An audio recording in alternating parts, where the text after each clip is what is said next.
So everyone got some coffee and some cake and also a headset device if needed, because now here on panel 3 in Germany we would say, es kommt zum Äußersten. Zwei ostdeutsche Frauen auf der Bühne. I'm really looking forward to this panel number 3. We have great guests. I'm beginning with Charles. Dr. Charles Kupchan, how would you pronounce it? Anything is fine. I'm sorry. He is the senior fellow at the Council on Foreign Relations and professor of the International Affairs in this school, School of Foreign Service and Department of Government at Georgetown University. Welcome to our conference. Thank you. Also, we have Liz Watson here. Hi, Liz. Liz is the executive director of the Congressional Progressive Caucus Center and the Progressive Caucus Action Fund. She has a huge background on labor rights, and her organization is a multi-issue progressive advocacy organization. Good to have you here. And when I said, es kommt zum Äußersten, I meant the Honorable Susann Rüthrich. She is the member of the German Bundestag in the SPD parliamentary group. She is from Meissen, that is in Saxony. And Ms. Rüthrich is, among other duties, she is the, let's say, the spokesperson for the working group on fighting right-wing extremism, populism, in the SPD parliamentary group. Welcome to this conference. As we did on the other panels before, we would like to have an opening statement, 5 to 7 minutes, more about 5 to 7 minutes. And Susann, you go first and make sure you, if you don't speak German, have your headsets ready. Ja. Yeah. I told you so. Ja, also einen wunderschönen guten Tag. Well, let me welcome you, ladies and gentlemen. I'm very happy to have been invited for this wonderful conference. And let me start with my apology that I speak German and not English.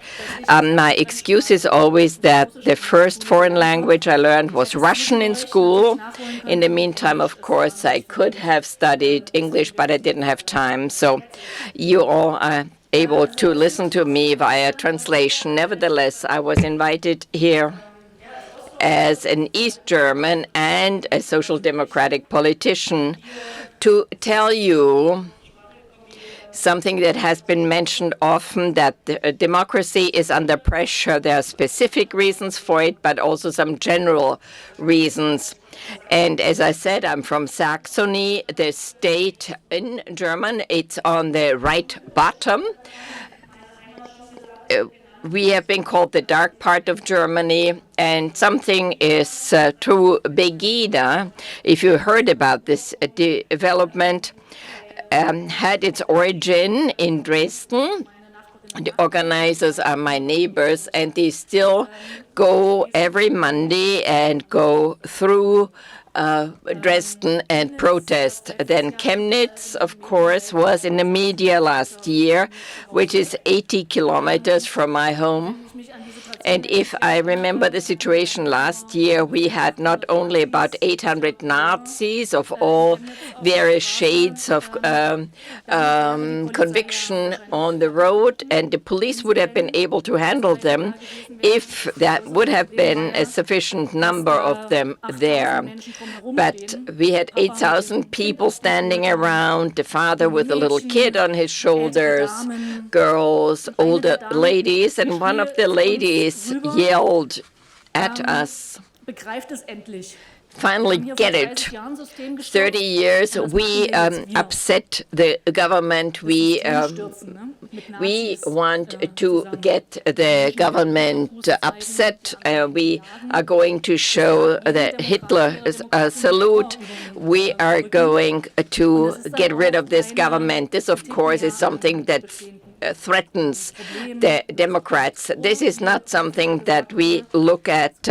It's not that It was started because there was a group of mourners. It was clear an attack on our system. And apparently, 30 years after the Velvet Revolution, it's necessary to talk at the fundamental questions and redefine our society. That is, what is the basis for a discussion? Are we talking about our constitution, human dignity, and then, of course, you can criticize everything and you can attack politicians. But the question whether you want to use Nazis to eliminate a democratic government is not acceptable. Now, let me tell you about the second aspect. At home, during the last elections on the federal level and on the local level, we had about 40% AfD voters. I come from a small village. We had 1.9% of the SPD. We are among the miscellaneous parties, and many people have their own houses. They own 2 cars. We have unemployment of about 5%. We don't have any refugees there. So the current situation of life is not the reason why people vote for AfD. And that is what I say. We should have a better social policy, but that wouldn't mean that people would be less angry. We're not talking about social problems that people have. We have cultural issues that are the reason why they voted for the AfD. The people don't look at their general situation of their family. They talk about society. Those that have undergone the transformation process during the last 30 years. And if you tell them that society is changing, they consider it an unpleasant change. And I think what's missing here is a positive, emotional, positive view of the future. What's the prospects? And that had always been the strengths of Social Democrats, that our children's generation is going to do better. Nobody believes us anymore. And unfortunately, the populists say that Walsh might be able to defend against anything that's bad. I saw the wall, and I was there with my father. My half-brothers were already in the West, and my father said, when you are grown up, perhaps you'll be able to get to the other side of the wall.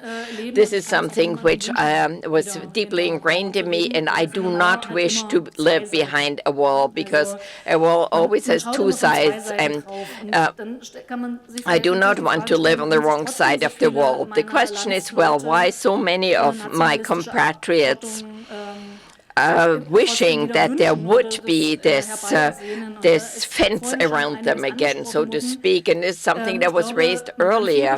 I think you can describe a lot.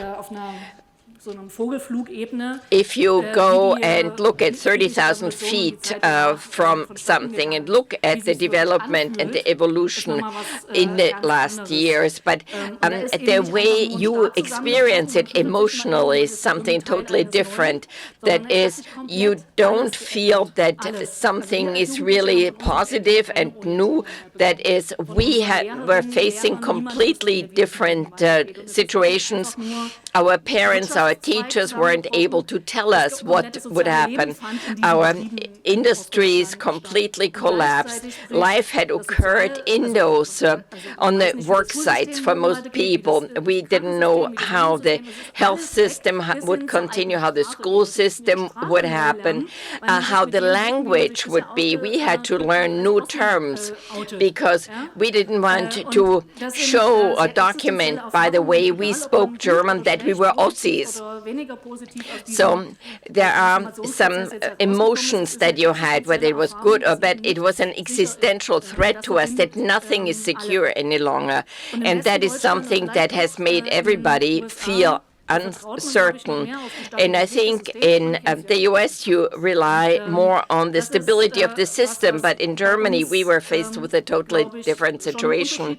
And I think that is a clear change. And I don't think that you grow out of this insecurity. So we're talking about the third generation in the East, which describes how the new adult generations are responding to it. I think sociologists have a lot to study there, that you have societies which look back at the past in a particular way. Then something that's specific to Saxony, much was invested, much in infrastructure, but less in the social system, so that people would have an emotional attachment to them. So we basically were shown that democracy is that you order a pizza and it's going to be delivered, and if you don't bring it quickly, then you didn't understand me and you did me wrong. That is, the participation in the society is something that was not being used. That is, they felt that everybody had to keep quiet, we were going to take care of you, and I think that was really difficult for developing a democratic understanding, and democracy has to be relearned in each generation. We are learning a lot right now, and it's hard, but we have a lot of blue marks from that, a lot of bruises, but I think we are going to evolve with a stronger feeling of what democracy is and how close we are to it. I think we'll be able to sustain any other threats better. Thank you. Jetzt hat sie zu Ende übersetzt. Vielen Dank, liebe Frau Rüthrich, liebe Susann. Das Panel, das hier oben sitzt, das hat ja die Aufgabe, auch nach vorne zu schauen und zu überlegen, wie können wir diese Situation, in der wir uns hier diesseits und jenseits des Atlantiks befinden, how can we bring forward the situation in which we find ourselves? The third panel has the democratic resilience and the populist temptation. And there is a connection between what you described from Saxony, from your environment and your village, and also being here, having the picture of the new president and new reality on the ground. It is very interesting to see how you, Liz, will describe for us what could be ways to have a strong, let's say, movement of progressives. I know that you work with the Friedrich Ebert Stiftung on dialogue among progressives, and we are looking forward to your opening statement for this panel. Well, thank you, and it's wonderful to be here, and I was really thrilled to be invited as a representative of the progressive movement in the United States to commemorate this historic occasion. So my name is Liz Watson. I am the executive director of the Congressional Progressive Caucus Center. The Congressional Progressive Caucus Center is an organization that exists to provide cohesion, coordination, to ensure that we have a robust progressive movement, that we have really strong conversations between people doing the work on the ground in their communities, fighting for change, fighting for a strong democracy, fighting for things like clean air and clean water and voting rights, and strong conversations between the people doing the work on the ground and the lawmakers in Washington to ensure that the folks that we have actually elected to Congress to represent us do that. And so when we think about this question of what encourages democracy, what allows democracy to flourish and thrive, what beats back neo-Nazis, what beats back xenophobia, what beats back white supremacy, right? And these very anti-democratic sentiments, I really do think a lot of the answer is a strong and flourishing civil society. And it's a civil society that really crosses borders and that is global. And that's one of the reasons I was particularly excited to be invited here today. There was so much in what you said that I felt there were analogs in my own experience. And I'll just name a couple. So in my hometown, which there's actually another Hoosier in the audience. I was very glad to see him. I'm from Bloomington, Indiana. Well, there you go. You're not the only one. Yeah. So let's hear it for the Hoosiers. So this is right in the middle of the country. In my hometown, for a long time, actually in southern Indiana, we have struggled with the forces of white supremacy. And actually, we made the news recently, the New York Times and a couple of other national outlets, in a way that I'd rather we didn't, for having a white supremacist vendor in our farmers market in our lovely little town, who was very clearly peddling white supremacist ideology while she was peddling her tomatoes at the market. But this isn't the first, and that was just 2 months ago, right? But this isn't the first time. Right around the fall of the wall, when I was 14 years old, right? And I was a cross-country runner running through the hills of southern Indiana. We had buses of kids who would go to Martinsville to play various sports, and that's a town in southern Indiana. And in that town, when a bus full of kids, many of whom were African American, showed up in Martinsville, that bus got defaced with words that I will not say here and should never be repeated, that were racist slurs against the children who were attending. So these are the kinds of things, unfortunately, that we would like to say are a thing of the past, but we know that they're also a thing of the present, right? And so we live in a time of crisis, a time that allowed for the election of a person like Donald Trump, who is clearly feeding on the forces of hatred, on the forces of xenophobia, and feeding on fear and stoking fear.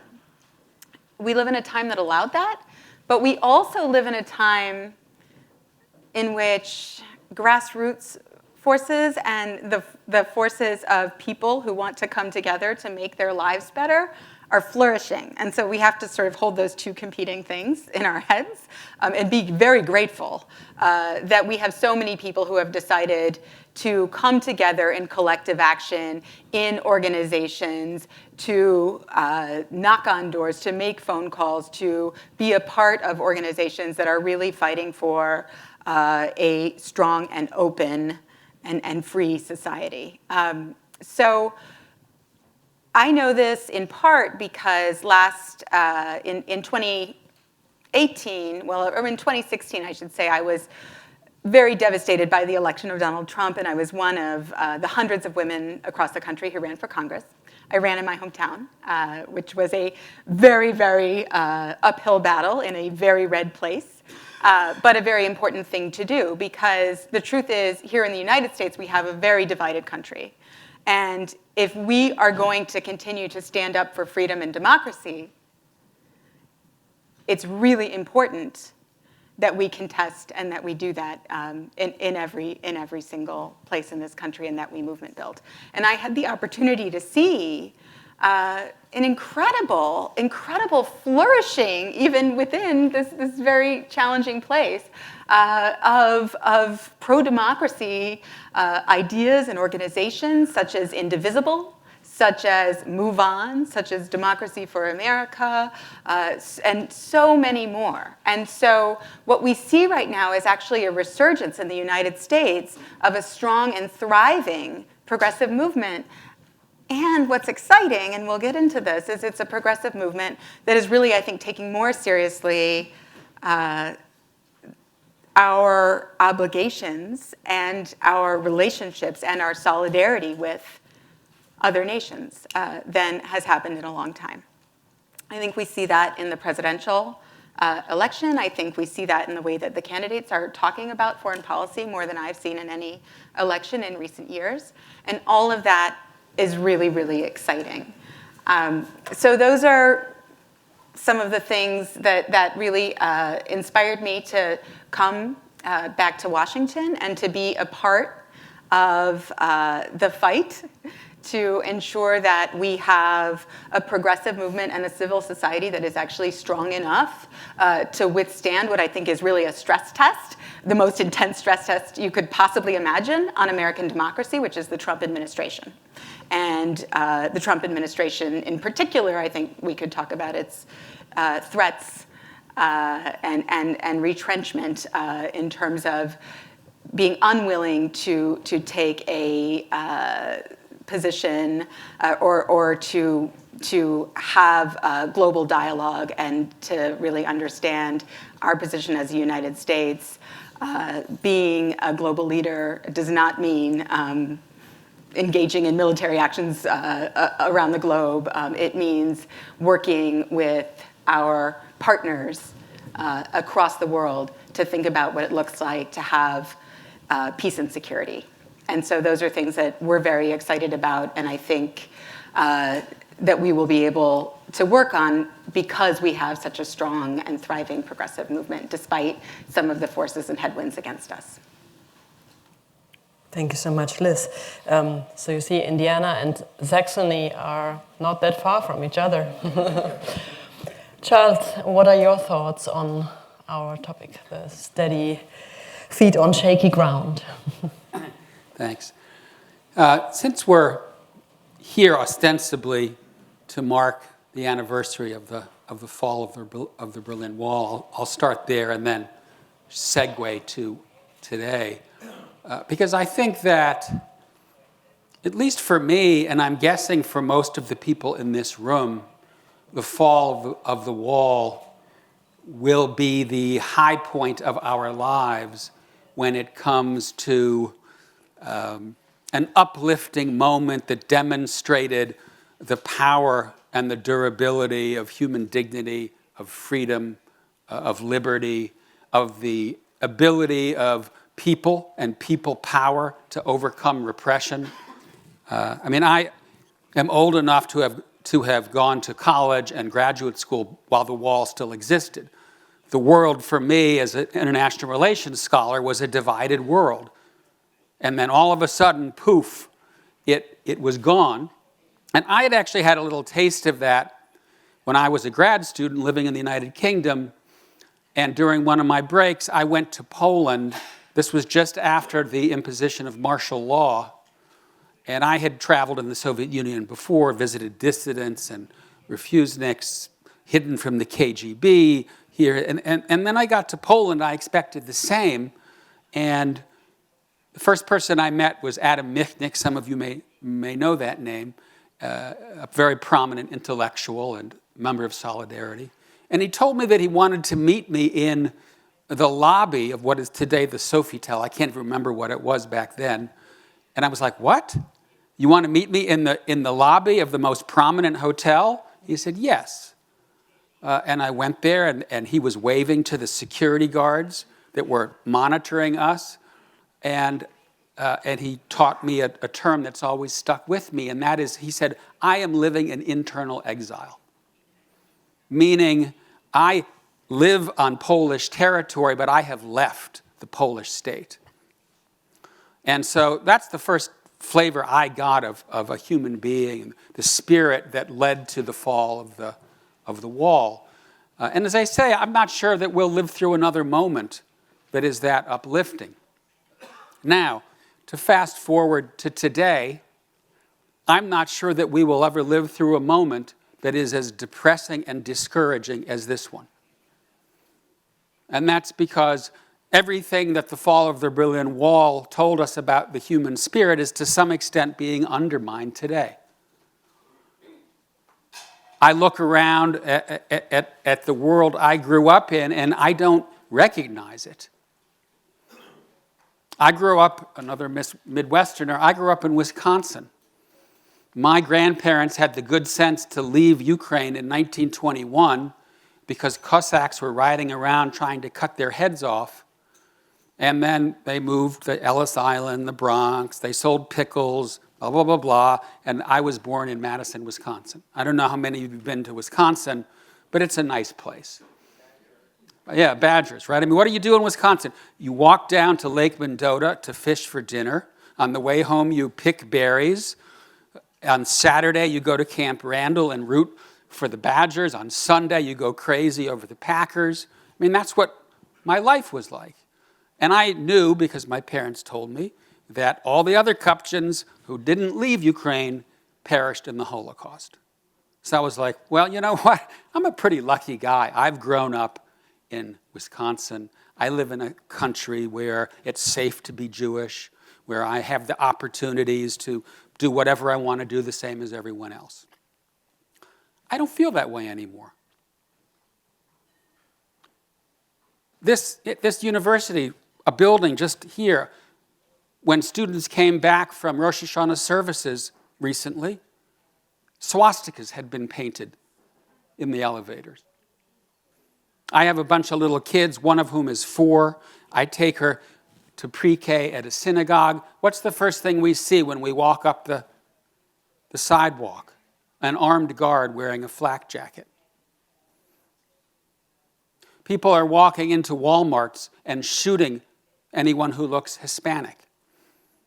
The German government has informed Jews in Germany not to wear yarmulkes in public.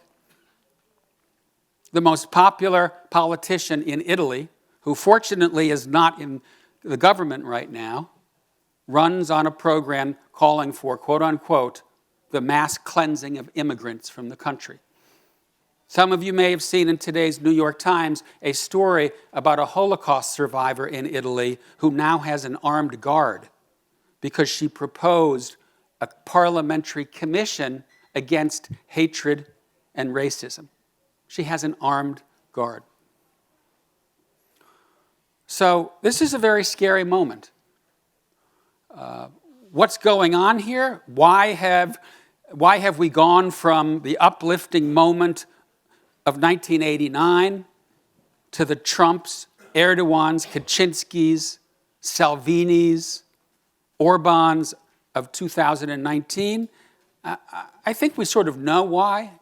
I think it's a combination, in my mind, of the digital revolution, which is causing economic dislocation of a sort that is profound and enduring, and immigration, which is causing people to feel threatened. It's making identity politics and economic insecurity get smushed together in a very volatile and poisonous way. At least that's how I understand the moment that we are living in. And it's happening on both sides of the Atlantic. It's happening pretty much everywhere.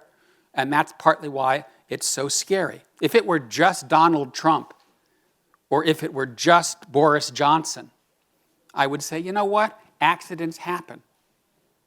But it's not an accident because it's systemic. And that's why this is such an important moment. Now, do I think this is going to last? Or is this a kind of a detour, a bump in the road, and we're going to wake up soon and it will be over? I have no idea.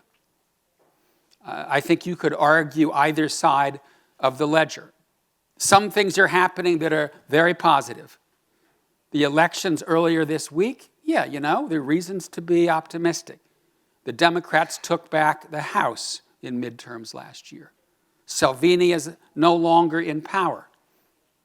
21 courageous members of the Conservative Party gave Boris Johnson the middle finger and blocked Brexit without a deal. Those are all good things. But I don't know that these are the signs that the pendulum is swinging back. I think there's a good chance Donald Trump could be reelected. I don't know what's going on in Germany. I mean, to me, it looks like no one's home. I'll let the Germans in the room talk about this, but are the lights on? I mean, this is one of the most important moments in European history, and it's like, hello, Chancellor Merkel, wake up, and please help me understand what's going on there. I understand it's a coalition government, but, you got Macron, he stands up, and so anyway, I just don't know which way the winds are going to blow. Let me conclude with a few thoughts on what is our responsibility. And the first thing I would say is simply to echo Liz. Get active. Knock on doors. vote. Vote again. Vote 3 times. Join some kind of group, because the bottom line is that the checks and balances that we thought would work aren't working as well as we thought they should. And I think that's because the founding fathers never thought that the President of the United States would be someone like Donald Trump. But nonetheless, it's remarkable to me how much he can do, how much damage he can do, and how much the Republican Party cowards in front of him rather than pushes back. But the bottom line is he can be stopped only by being either impeached or defeated. I don't think he's going to be impeached. That means he needs to be defeated. That means we all need to get active. I also think we need to be active internationally, because there are people out there that are trying to wreck the West and pull us apart. We can't let that happen. We can't let the nativists and the nationalists win out and destroy everything that has been built since World War II when it comes to the community of democratic states. The second point I'd end with is we need to address the underlying problems. What's the future of work? What are average Americans and Germans and Italians going to do 15 years from now to earn a living wage? I think it's probably the most important question of our time. If you believe the technologists, there won't be Uber drivers. There won't be truck drivers. You will go to a McDonald's and a robot will give you your food. What are people going to do? I don't know. I think we'll figure out the answer to that question, but we sure as hell better hurry up. And then immigration. I think we're beginning to have better policies on that, and I will say something that I don't want to say, and Liz may disagree with me, but I think we have to be immoral. I think what Europe has done on the immigration front is immoral and sickening, and I support it. And that's simply because if the Europeans didn't bribe Erdogan to keep Syrians in Turkey, if the Europeans didn't bribe the Libyan militia to prevent refugees from landing on the shores of Europe, it's pretty sure in my mind that AfD will take over power in Germany, and that the next president of France will be Le Pen, and that in this country we will pine for the days of Donald Trump if we don't get control over immigration. It's a gift to the nativists and the nationalists. So we need to have serious conversations about how to deal with immigration, but I do think that countries need to have control over their borders. It has to be fair, but it has to be firm. The final point I'd end with is let's be more conscious about building strong civic identities to pull our countries together. I worry about this country getting fragmented ethnically, racially, socioeconomically. The only institution that builds Americans into Americans anymore is the public school system. We have a Secretary of Education who doesn't believe in public schools. I think we need national service. I think every American, when he or she finishes high school, should give a year. Not necessarily to the military, but to something that helps turn Americans into Americans. I don't know if Europeans need that. I'll leave that up to the Europeans. Anyway, this is a profoundly important moment for all of us. I hope we rise to the occasion. Thank you, Charles.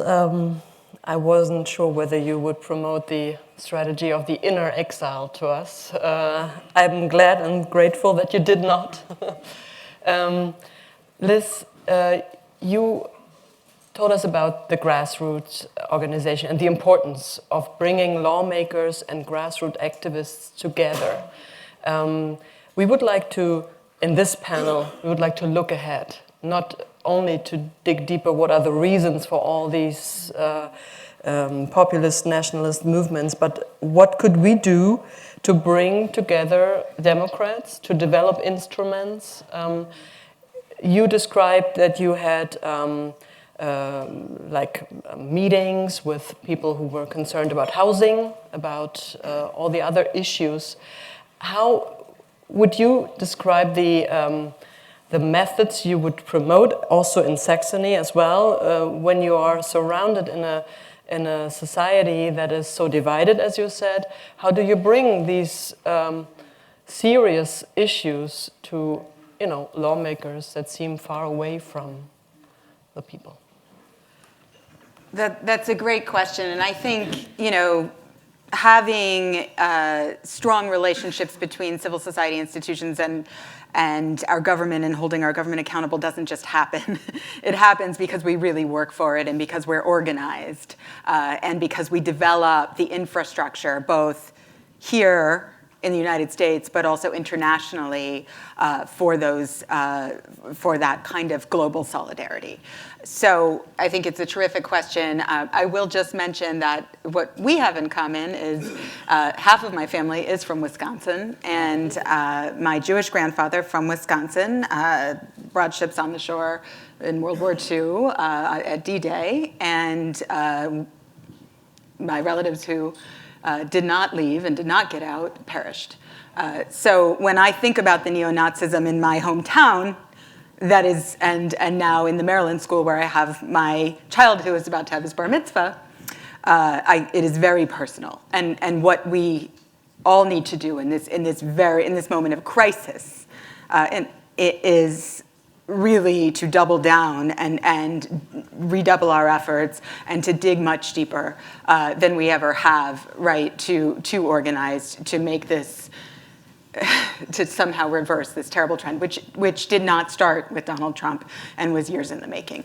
So in terms of how we think about, organizing conversations and really important conversations between lawmakers and the groups who are doing the work on the ground. I mean, concretely, that's what I do every day. So I run an organization that runs a movement table of about, at this point, I think just under 50 organizations that are organizing at the grassroots, that are include affiliates of organizations, including one called Hoosier Action from Southern Indiana, from across the country, who come together to talk about the change that they want to see in Washington and how they are going to get it done, how they're going to achieve it.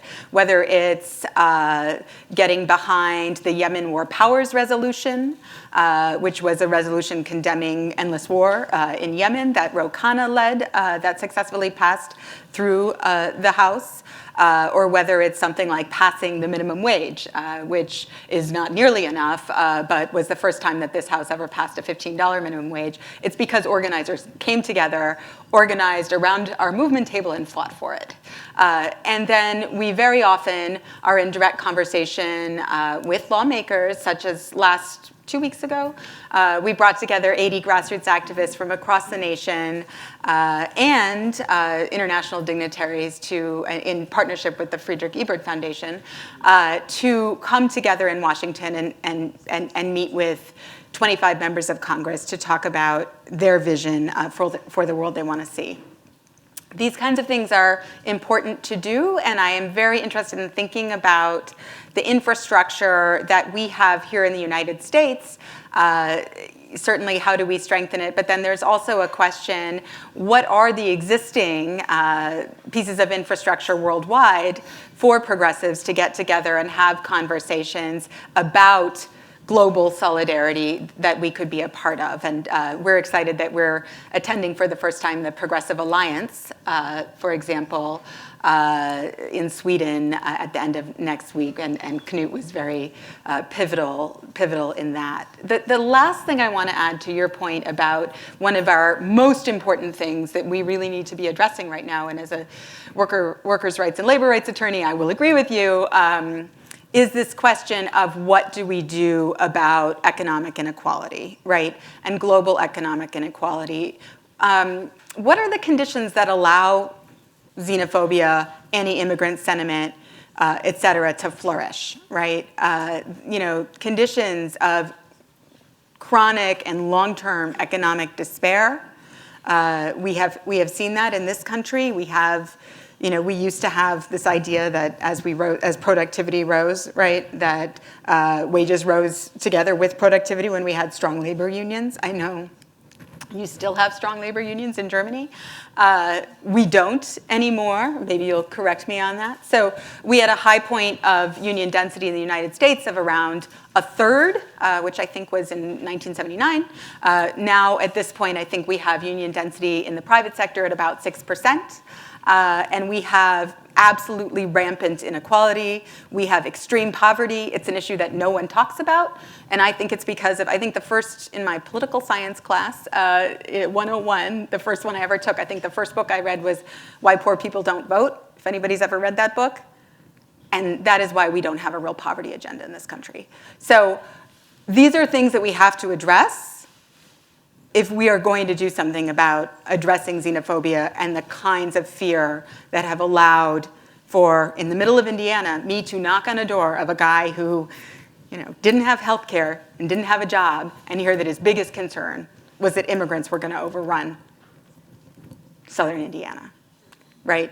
How does that happen? And yes, I agree we need border security, absolutely. But we have to, and we need to do that in a just, fair, and humane way, and we'll get into how that's not happening.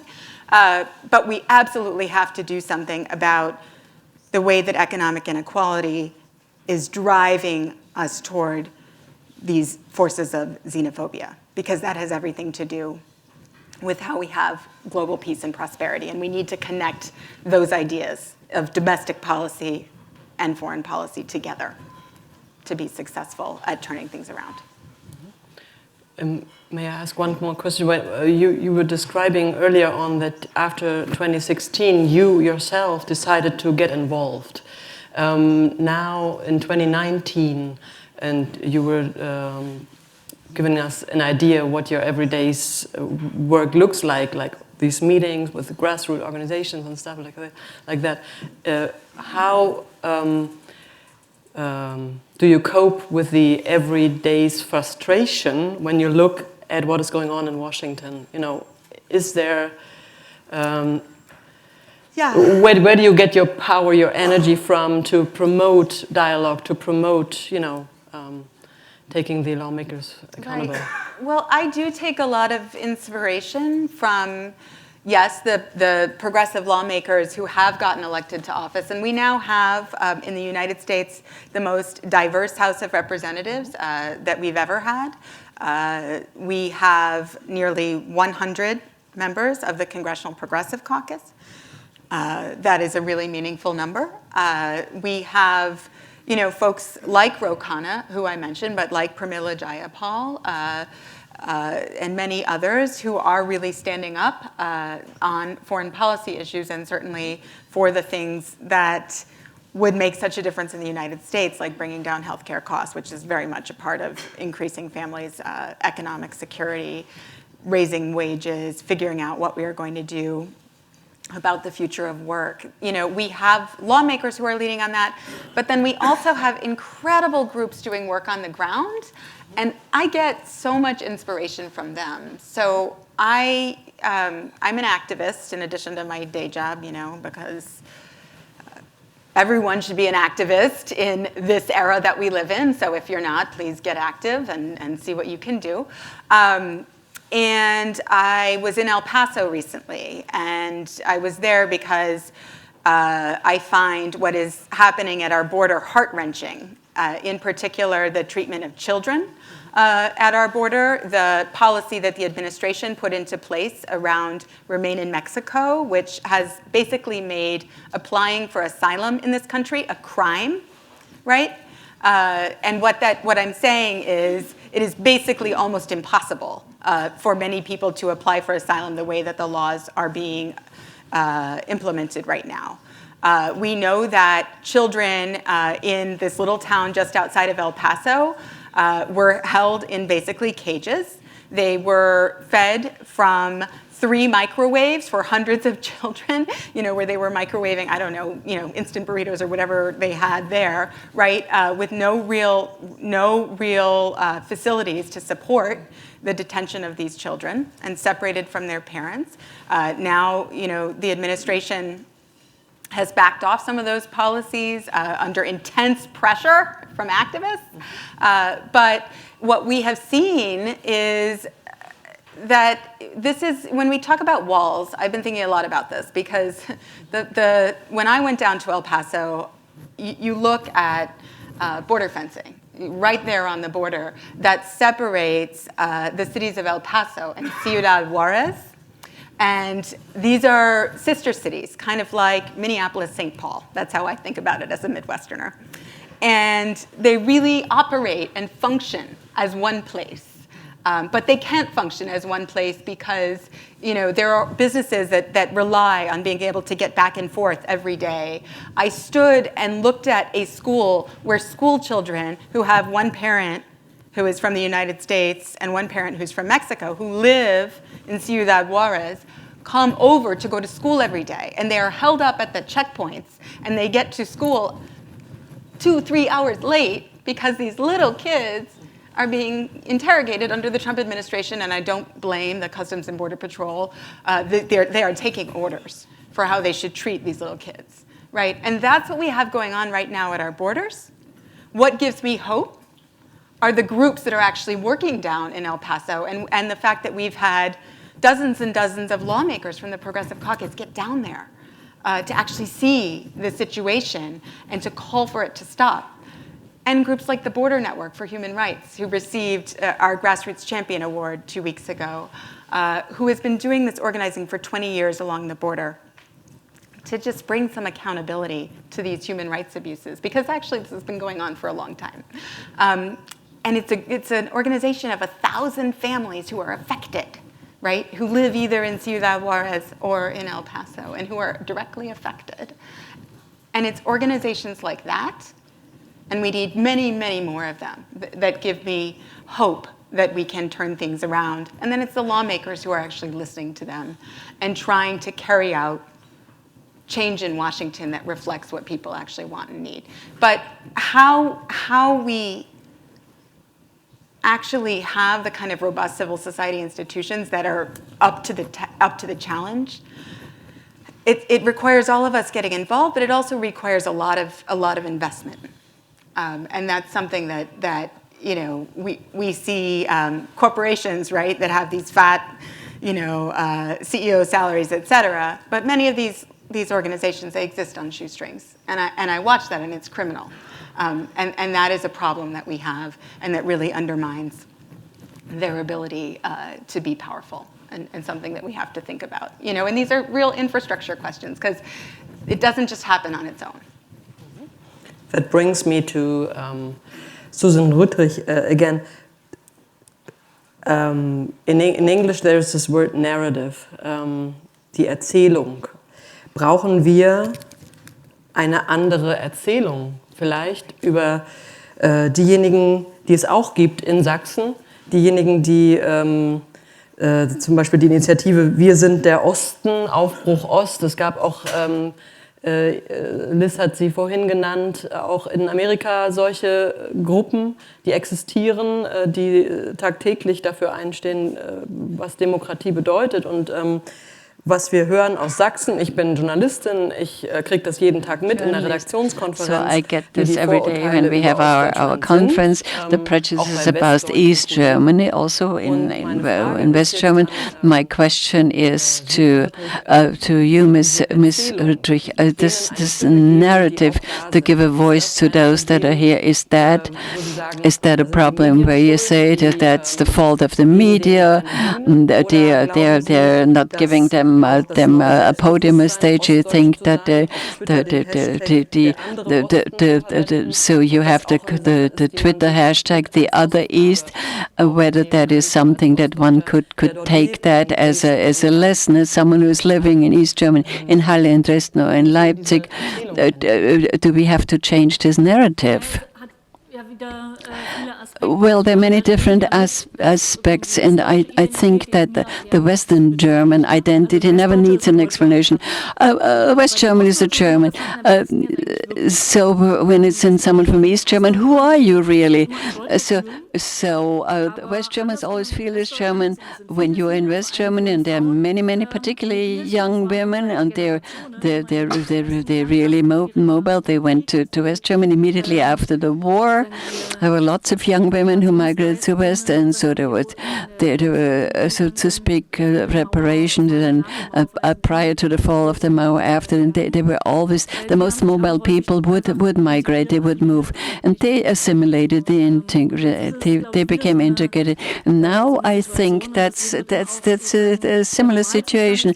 So normalcy is West German. The others are kind of strange, and they just have to become like us. And that's why I said I don't think that's growing itself out. And there's also this is when the worst dips is we have to see that we have something to eat tomorrow. We don't know where we're going to. So this is this depth we have conquered, and now people become their own voice, and they're thinking about themselves.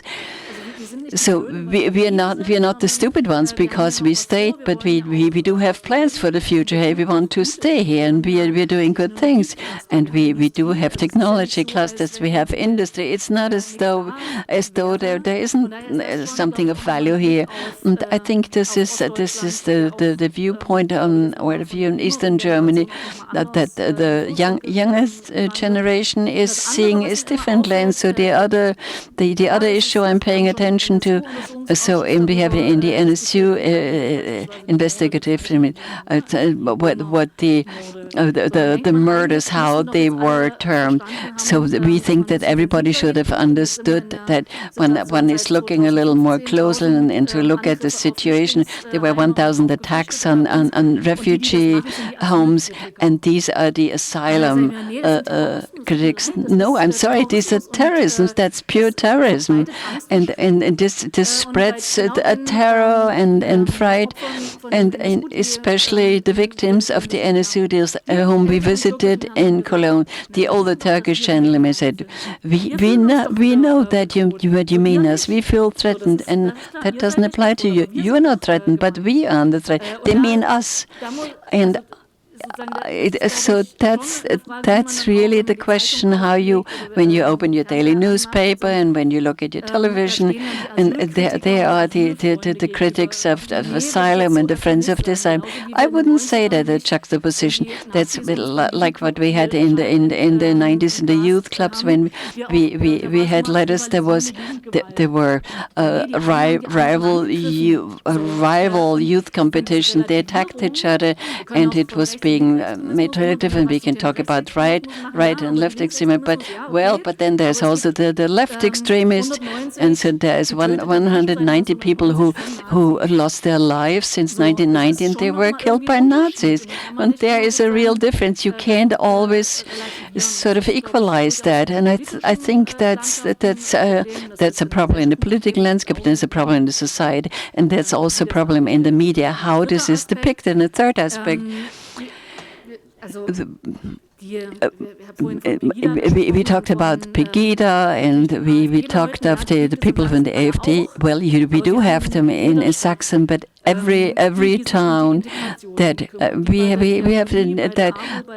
that are working in various social organizations. We have youth organizations. We have all these good initiatives that we are supported from the state, and this is wonderful projects, living democracy, and also educational work, informational work. There's fantastic involvement, but that's not being commented as much, and that it doesn't excite quite as much. So they don't have time to take to the streets on Mondays. So the shouters on Mondays they're taking care of other people, and that's how they spend their time. And what they're doing as foster father, foster mother, people who are refugees that really knows what are the values which I need to adjust to. And you learn that from other people, not because you get a copy of the Constitution handed to you. Well, I think a lot of Germans should read the German constitution. I think this incredible involvement and engagement that's not being reported on. And so we take that for granted, but really, what's really important is that. So there is the big excitement, and that's presented with particular emotion. So when we're sort of looking between the extremes, and then you're putting a lot of attention to them. So if we sort of divide our attention a little more equally between the two extremes, we get a more balanced picture about the situation in Saxony. We want to stay there not because we're masochists, but because it's just beautiful, and there are wonderful people all over the place.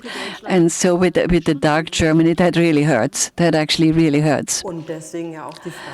And therefore the question: should you and others who live there locally, shouldn't you become a little more vocal? Yes. Well, we could become louder, we could become more vocal and provoke, we could, be more self-confident. I think we're on the right path. I do remember times when you had the situation that the situation is different when you stated it a bit more objectively. So there were a few examples as the representation of East Germans in West Germany. No university has an East German rector. So when I rented an apartment and our rents are quite high, I always send my rent to Baden-Württemberg, Switzerland. It looks beautiful, but it belongs to someone else outside of East Germany.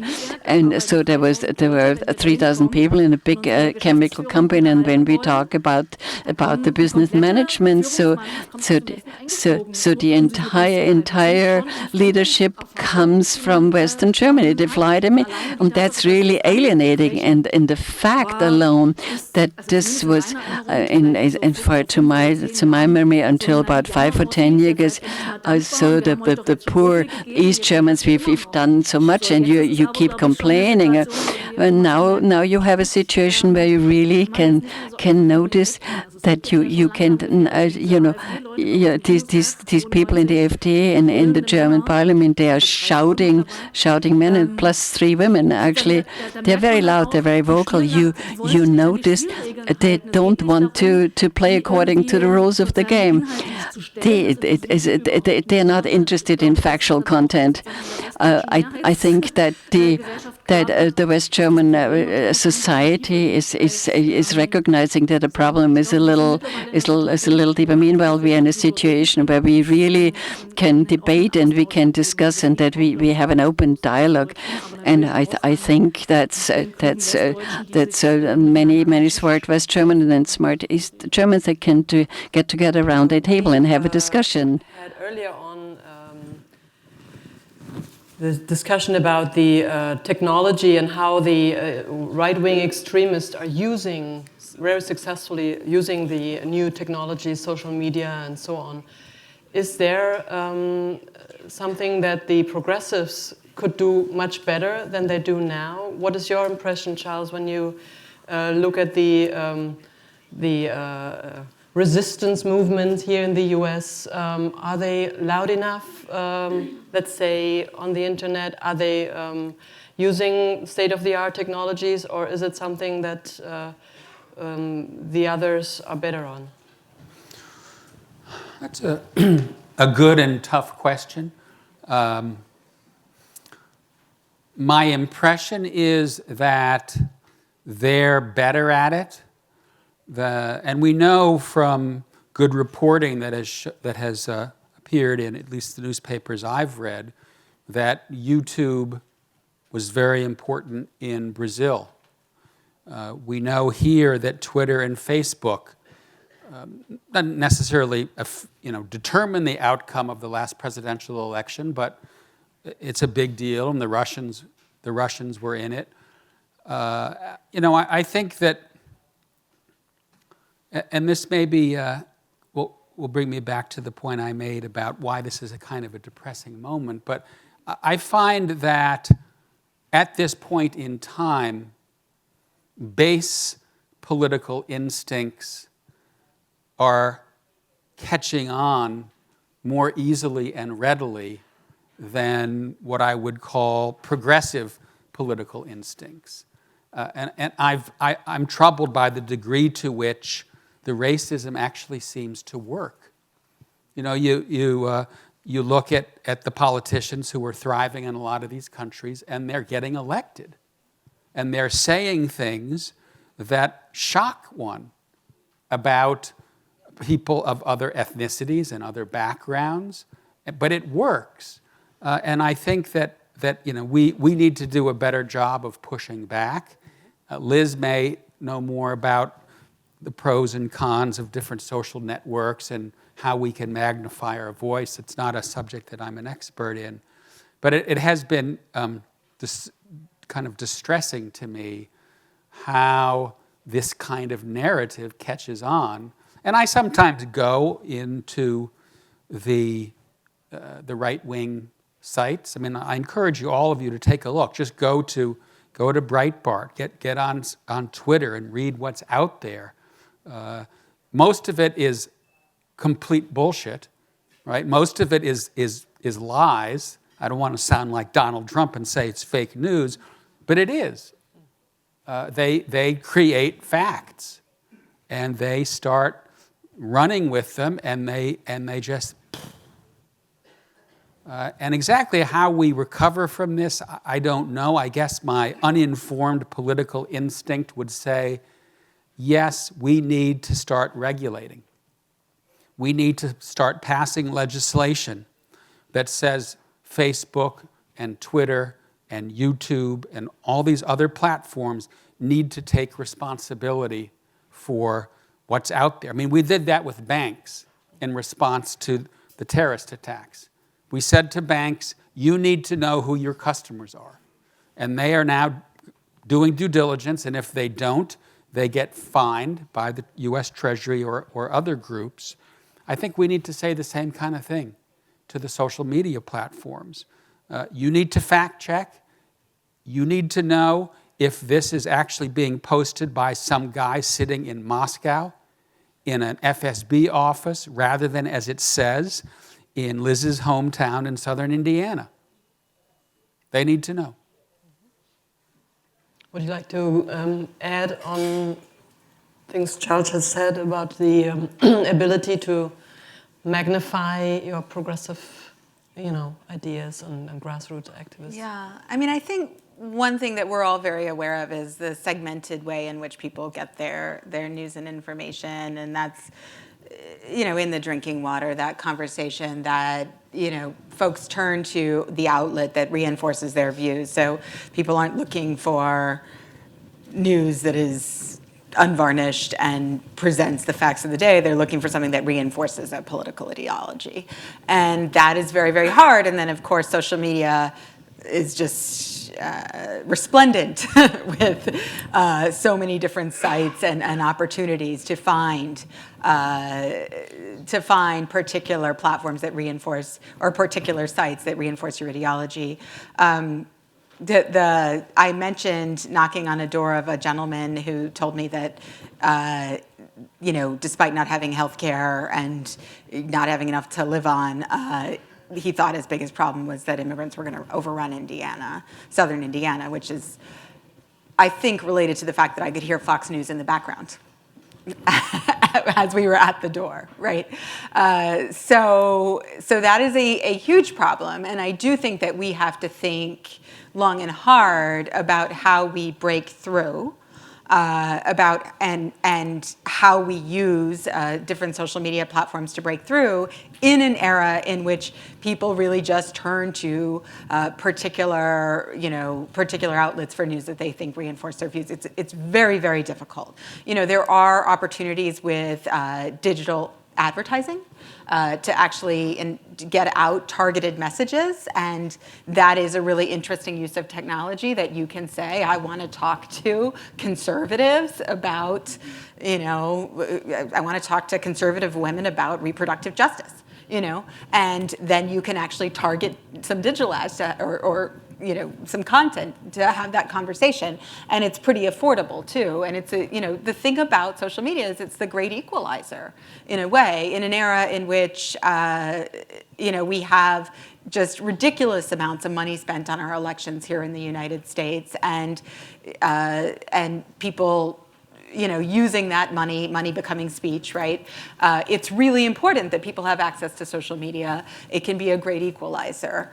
But and maybe I'm old school, but I don't think that Twitter builds social movements. I just don't think that's really where it's at. I think social movements are built in community. I think they're built in conversations. I think they're built one by one. I think they're built in little libraries where people sit down to talk about why it is that in their town we have so many kids that have childhood cancer. That was one of the big issues that I confronted. To talk about why it is in their town they have so many families living in crumbling public housing and what they're going to do about it. I think social movements are built by those public housing residents getting together as they did and knocking on every single one's doors and thinking about what they could do to demand better, to demand public investment to change. So, we can get a little bit overly caught up in using our thumbs, right, for our activism. And I don't think that's really what drives real action and real change. And I think what drives real action and real change is the hard work of actually being face-to-face. Could I throw the question back at you, since you're a journalist? But just one, okay. But just very quickly. Yeah. Germany doesn't seem to have this same problem. There isn't a German equivalent to Fox News, as far as I know. There doesn't seem to be this. We have it on paper. You have it on paper, but people watch TV more than they read. Why do you think that's the case? Why does Germany not have it in spades like we do? Regulated. Is it just regulation? Public TV. Yeah. Yeah, regulated.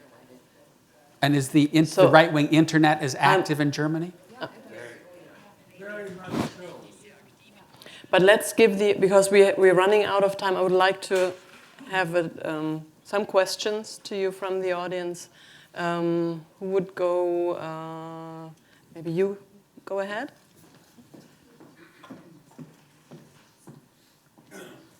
And we collect some questions. Hello, my name is Christian Omari. I'm a freshman at the School of International Service at American University. My question would be, 30 years after the fall of the Berlin Wall, is the foremost political cleavage still between left and right, or is it between cosmopolitanism and communitarianism, or nationalism versus globalism? Mm-hmm. Okay. Joyce? I agree with everything that's been said, but I also think we need to distinguish. We need an immediate strategy, we need a medium-term strategy, and we need a long-term strategy. I have just completed 38 years of teaching in the god-awful state of Missouri. And I can tell you that, and we know that local voting rates are about 26%. If people don't want to vote at the local level, how are we going to persuade them that these higher order elections matter? The young people I've been teaching said, hey, I voted for Obama in 2008. This is a black single mother. I'm not going to vote again in 2012 because nothing changed. They think of democracy as an app. The younger people are spending so much time on social media, maybe not the Fox News or the right-wing Breitbart kind of stuff, but they don't really see the world around them. So we have to find some longer-term strategy that A, teaches them critical reading skills, and B, makes them think that voting is important. The Black Lives Matter movement, my university's 3 miles down the road from Ferguson, the Black Lives Matter movement in St. Louis called for an electoral boycott in 2016. So I think we've got much more fundamental problems in exactly the states that are voting for these kinds of crazies than in major metropolitan areas or at private universities. Sorry. Let's over there.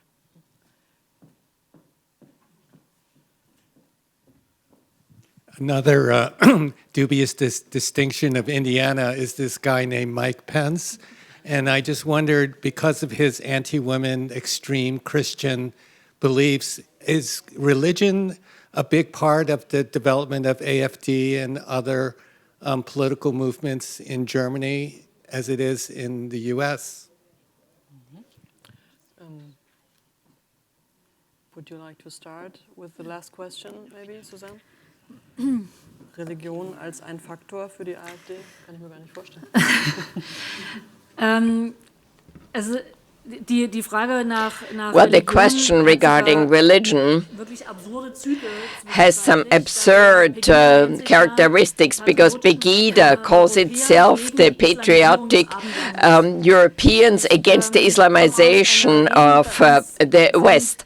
I come from an area where we have very few people who still have a religious background, and including me.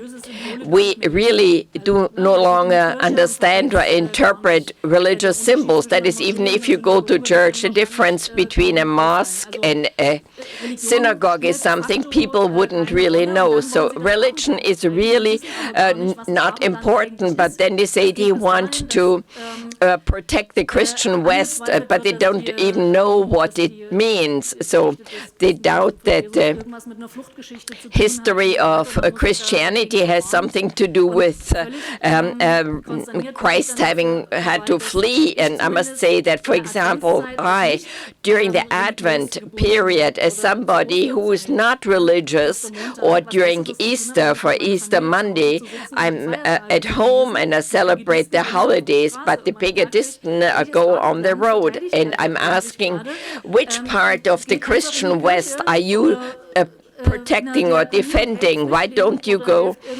to a church or go to the non-profits that the churches have and help the refugees? We don't have any Islamists. We don't have any threat from Islamic people there. So the question of what role religion has is one where everybody feels very insecure, because we don't know who we are, the younger people. It's a truly secular society, and therefore we don't have a clear identity, and therefore are insecure in their response, and so you have very defensive reflexes that are triggered, and very often the values that we have are important, and we have to become aware.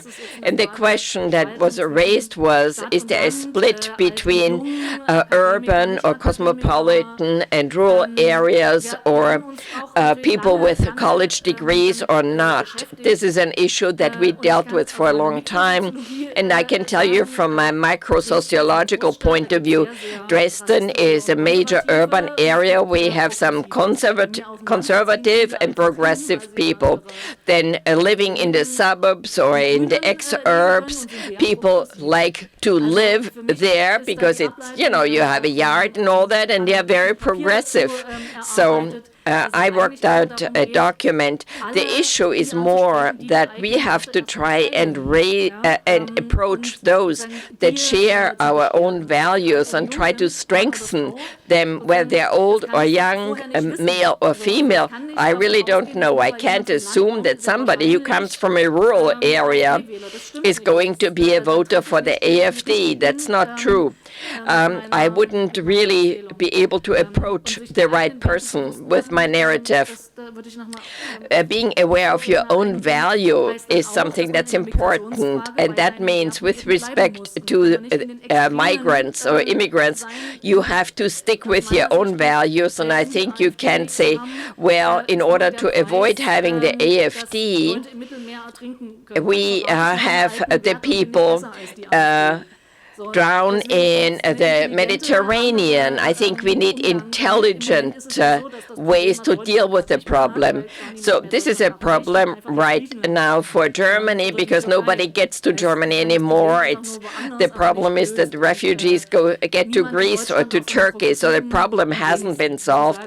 And even the progressive forces wouldn't say, let's open the borders. That's not going to be a problem. That would be exaggerating, just as saying, let's build walls, let's block ourselves off, let's be Fortress Europe. This is something that cannot be solved as an individual state, but only on an international level within Europe or on a global level. We can't really close our eyes to the problems that exist, and even as Christian Europeans, we have to be aware of our responsibility vis-à-vis other people. Would you like to pick up these questions? One of these three questions, would you like to answer? Liz or Charlie? Just I'll take quickly on the, responding on immigration. I agree with you. I was not saying we should build walls and have a fortress. But we need working immigration policies. We need to be able to say to our electorates, we have a policy that works. We know who's coming. We know what their status is. And I'm for immigration, but it needs to be something that actually works. What was your name, Christian? Christian. It's all of those cleavages, and I think that's partly why we have a problem, in the sense that our parties haven't really caught up to a world in which they have to deal with left versus right, and globalism versus nationalism, and cosmopolitan versus rural. And so now they're trying to figure out, well, who is my constituency? And they don't know the answer to that question. The Social Democrats in Germany are in deep trouble because their traditional voter base is defecting, some to the Greens, some this way, some that way.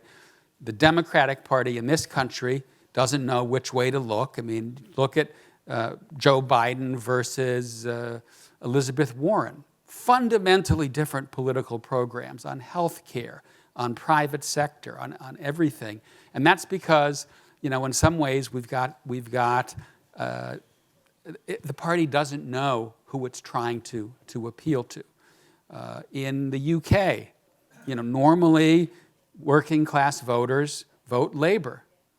Well, the Tories are now trying to go out there and get the Labour the vote to vote for them, but it's very complicated. So the bottom line is all of these cleavages are out there. Our political parties haven't figured out what to do with them, and that's why we're in a bit of a political mess. Can I add one more cleavage that I think hasn't really been mentioned here today, except maybe it's sort of been a twinkle in our eye, but is corporate power versus people power. And I think that that's a cleavage in our society in terms of the ways in which corporations we do have rising productivity, et cetera, over time in the United States, but we are not seeing equitable distribution of wealth. In fact, we're seeing rampant runaway inequality. And we don't have the types of checks and balances on corporations, not only their influence in elections, but their ability to accrue ever more wealth without any sort of equity toward the folks who actually make the widgets, right? And when we think about these other cleavages, when we think about urban versus rural, when we think about right versus left, really at the heart of a lot of those is this economic disparity and economic pain. And so if we don't actually think about what we're going to do to rein in corporate power, that is a very real threat to our democracy if it continues to go unchecked in the way that it has. And just the one point that I want to make to engage in UN dialogue is one of the most exciting things we have going right now in our country, and I think globally, is the way in which young people have stepped up in this moment. And there are a couple of examples of that I think are really powerful. The March for Our Lives kids, the Parkland kids, in my town, I had all the high school kids putting on town halls about what we were going to do about gun control, right? This is, we're absolutely no laws restricting gun use, right? Basically in Indiana, and they were holding the adults accountable. What are you going to do to keep us safe? And that is happening nationwide. We have Greta Thunberg and the incredible work that she's leading around the global climate strikes. And that's really incredible, the way that students have coordinated across the globe. And they are really saying, what are you going to do, adults, to secure our future? And what Greta says is, our house is on fire and y'all better start acting like it. And she holds us all accountable. So, thank God for the next generation. I mean, they really give me hope.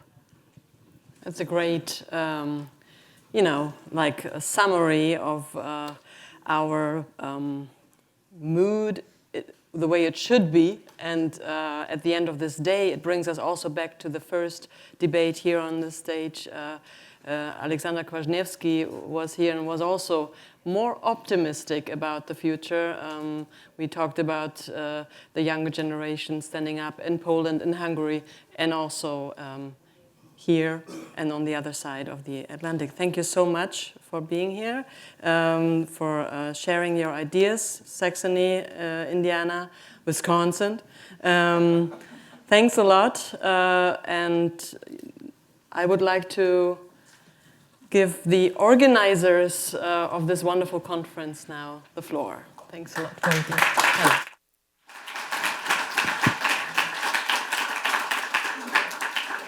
Thank you so much, panelists. And I have the wonderful, I'm in the wonderful position of trying to sum up, maybe pull some of the threads together that I've heard all day from very inspiring speakers, lecturers, and discussants.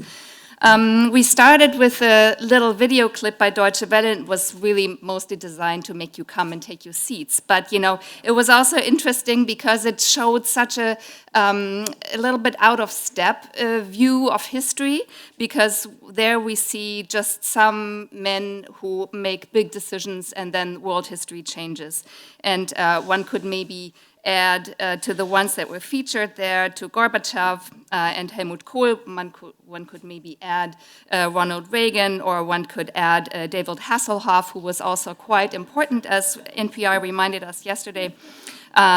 But I was very heartened by the fact that many of our discussants today reminded us that what people took to the streets for and why they climbed on the Berlin Wall and why they brought it down was their quest for dignity, it was their quest for human rights, for civil rights.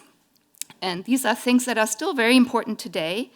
And that, as one prominent historian 5 years ago, when we celebrated the 25th anniversary of the fall of the wall, told us, was that for East Germans, then a year later, to want to or consent or vote to join West Germany was to them a shortcut to those rights. It wasn't because they were tremendous nationalists, but because they thought that joining West Germany would get them those rights. But that this year, and this anniversary, we should still really celebrate this quest for popular sovereignty with the chant, Wir sind das Volk.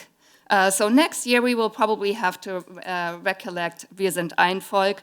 But so let's celebrate that for today. That's a very good slogan. And that's probably what the wall symbolized, or the call, Die Mauer muss weg, could be equated with this Wir sind das Volk. It was an assertion of popular sovereignty. So many of our panelists today have wondered with us, why have these rights and why have the satisfactions of freedom and these rights eluded East Germans and Eastern Europeans, and also, of course, many Western Europeans and people in the West. So today was again another opportunity to wonder, why is democracy eroding? Why is it backsliding? Why is the quality of democracy declining, even as the democracy as a form of government is expanding across the world?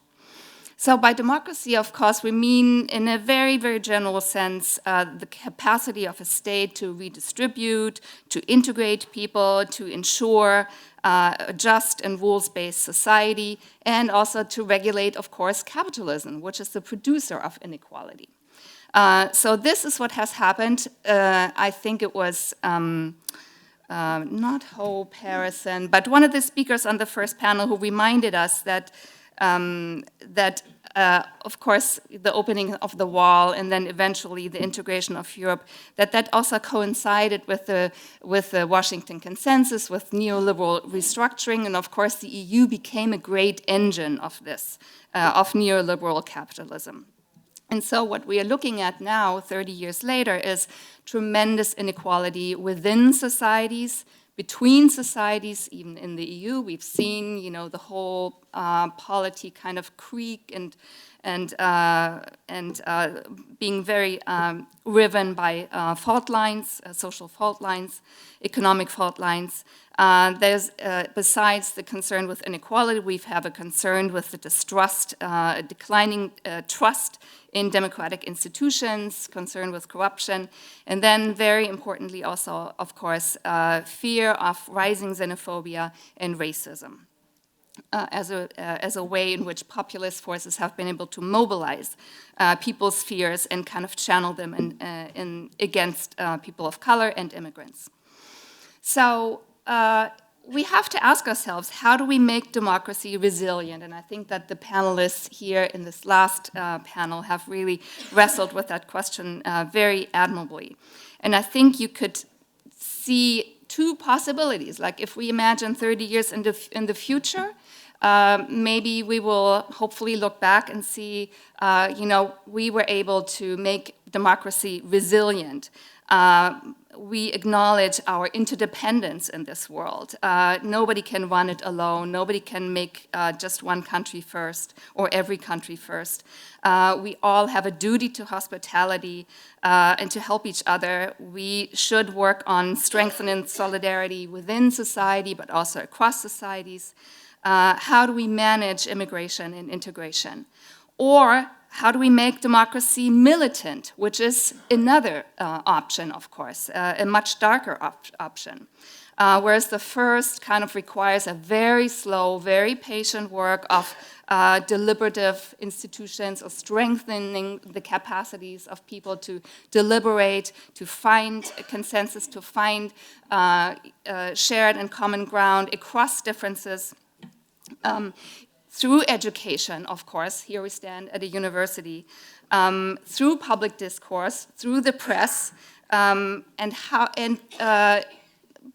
there are many challenges to that, of course, and we at the university know very well about those, about how difficult it is to ensure a diverse student body, not just bodies and seats, because with the rising prices of education, it means that that smaller and smaller portions of the population can actually afford a good education and learn the important skills of deliberation and exchange of ideas and opinion. Or are we going to be trapped in in a situation that is really quite horrific these days and has been building over the last decade or more? So the digital revolution has not just transformed our understanding of work and the distribution and the quality of work, but it has also produced monocultural echo chambers in which people can just listen to other people just like them. And echo chambers that are reproduced and amplified through algorithms.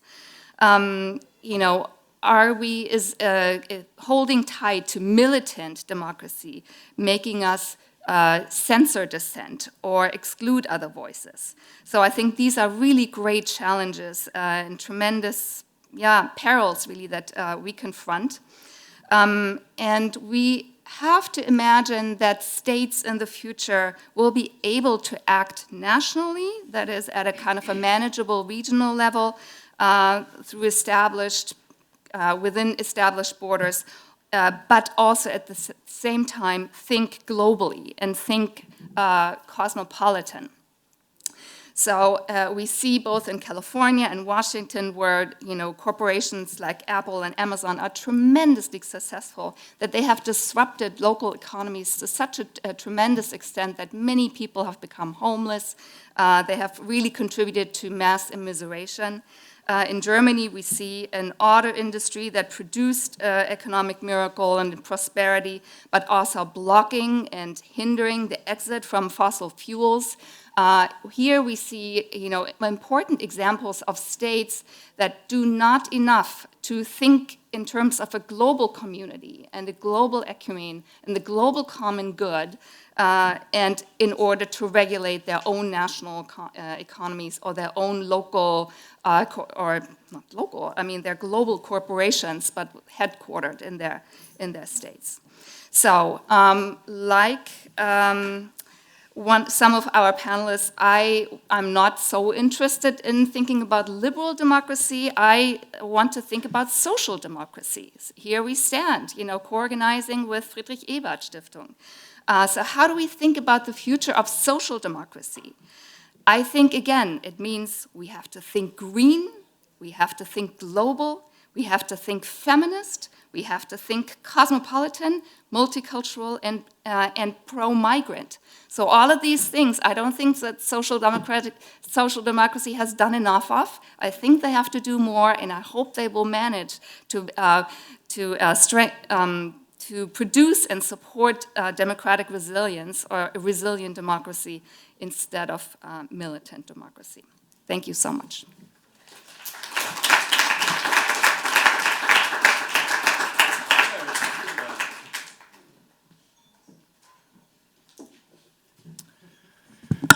Good evening, ladies and gentlemen. My name is Riklef Beutin. I'm the #2 at the German Embassy, the Deputy Ambassador of Germany here in the United States and here in Washington, D.C. I do realize that I'm the last thing between you and a glass of German wine, and mostly German wines and German beer, so I will make it very brief. I will not try to recap the whole conference, but I do want to say a few things.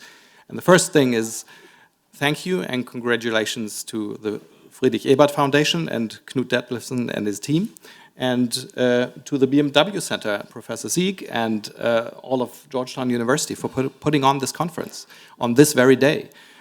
To me, it's been very inspiring and just the right thing to do on this day, because, and this links up very well with what I think this date, November 9, 1989, should be for us today.